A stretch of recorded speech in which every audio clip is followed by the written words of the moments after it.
Hello to my wonderful subscribers, viewers, devout disciples, and students. Welcome. This is your Master GongSun, and we are now starting a new text called the Anthology on the Cultivation of Realization, or I just call it the Cultivation of Realization for short. It's long enough as it is. And this is the first text that we're studying that was not written by Lao Tzu. I'm using a copy of, and I'm going to credit the translator and compiler. I'm using a copy called Taoist Meditation Methods for Cultivating a Healthy Mind and Body.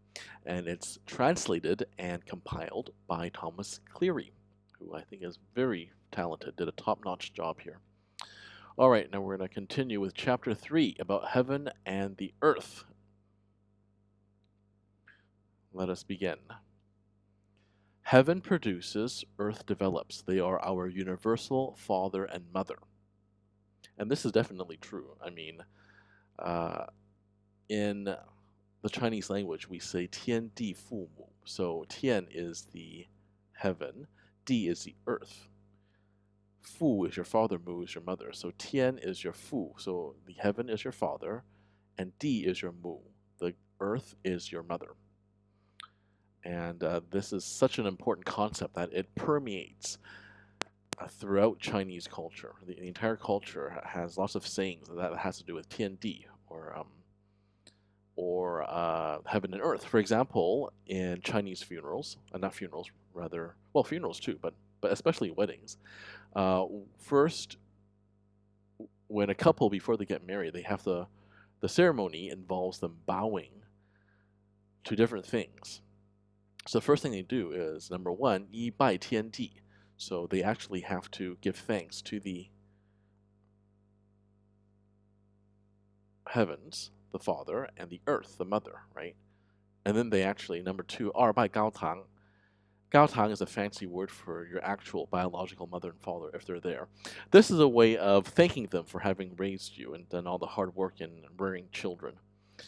For those of you who are parents, you know exactly what I'm talking about. And then number three, fu qi dui bai, so the bride and groom bow to each other as a sign of respect that they will always respect each other uh, as long as they're still married.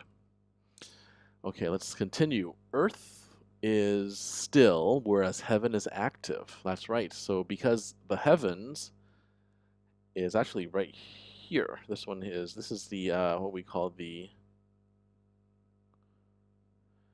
divine yang, right? It's very yang, it's very active, it's very masculine, whereas here, the trigram here is down here, the divine yin, which is very still, submissive, feminine, all of that, right? Dark. They are our universal guide and teacher.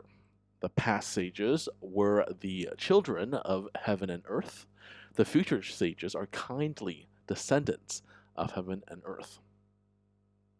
Those who actually love their parents are great in virtue. They will surely receive life, right? Because every religion teaches this, right?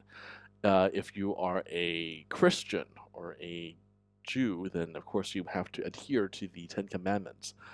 And I don't remember which one this is, but you have to honor thy father and thy mother, right? Same thing in Chinese culture and Taoism, right? It says here, those who love their parents are great in virtue. So we will actually be accumulating more virtue and merit.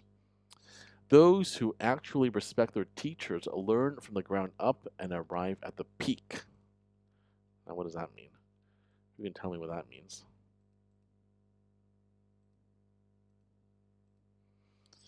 There's not too much to unpack here, but it means that if you respect your teacher, you can open your mind up more, and then you can learn from them more. And then once you can do that, you'll learn from the very basics, the ground, and then you'll arrive at the summit, right? The peak.